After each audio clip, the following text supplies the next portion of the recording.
Doctors English coaching সেন্টারে অভিযান চালিয়ে বিপুল পরিমাণ অস্ত্র এবং বিস্ফোরক দ্রব্য উদ্ধার করেছে যৌথ বাহিনী। এবার সংলগ্ন পুকুরে ডুবুরি নামিয়ে অভিযান চালাচ্ছে যৌথ বাহিনী। এ বিষয়ে বিস্তারিত জানাতে ঘটনাস্থল থেকে আমাদের সঙ্গে যুক্ত আছেন সহকর্মী রাকিবুল হাসান। চলে যাচ্ছি রাকিবের কাছে। রাকিব, জানাবেন যে পুকুরে অভিযান চালিয়ে এখন পর্যন্ত কি কি পাওয়া গেল? তন্ময়, সকাল থেকে যখন ডক্টরস ইংলিশ কোচিংয়ে অভিযান চলছে তখন বিপুল পরিমাণ অস্ত্র এবং বিস্ফোরক, যেটি আমরা কিছুক্ষণ আগে বিধ্বংস করতেও দেখেছি যৌথ বাহিনীকে।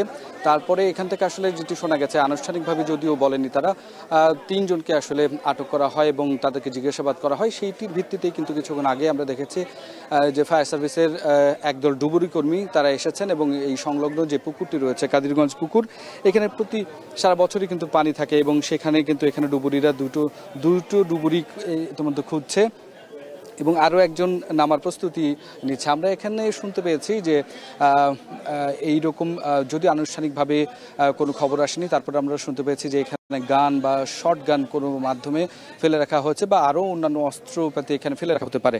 এইরকম তথ্যের ভিত্তিতে কিন্তু আসলে এই অভিযানটি পরিচালনা হচ্ছে এবং কিছুক্ষণ আগ থেকে প্রায় আধা ঘন্টা ধরে কিন্তু ডুবুরিরা খুঁজছেন।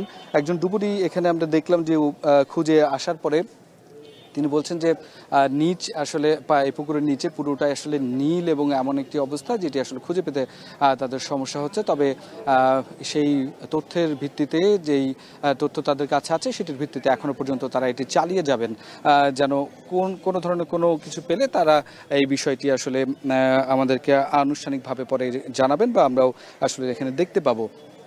দেখা যাচ্ছে ডুবুরিরা আসলে এই পুকুর সংলগ্ন যেই ঘাটগুলো রয়েছে, পাড়গুলো রয়েছে, সেখানে চেষ্টা করছেন খুঁজে যে বস্তার মধ্য দিয়ে কোনো কিছু ডুবিয়ে রাখা হয়েছে কিনা, এখানে কোনো ভারী কোনো বস্তু দিয়ে বা ইট বেঁধে কোনো কিছু ফেলে রাখা হয়েছে কিনা।